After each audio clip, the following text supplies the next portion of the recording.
Hi everyone, welcome back to a new video of Tech It Simple. Today, in this video, I'm going to show you how you can copy a link from the Shein application. Keep watching the video till the end to copy the link from Shein. Firstly, open up your Shein application. The home page of the Shein application will appear on the screen. Choose and tap on any product whose link you want to copy. Now, simply tap on the Share button at the top right corner of the screen. From the pop-up option, you can share the link of the product to any social media, or you can just tap on the Copy Link option. This is how you can copy a link from the Shein application quickly and easily, just in a few steps. If you have any thoughts or queries, let us know in the comment section.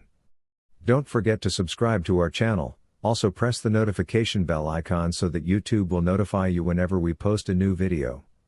I hope this video was helpful to you.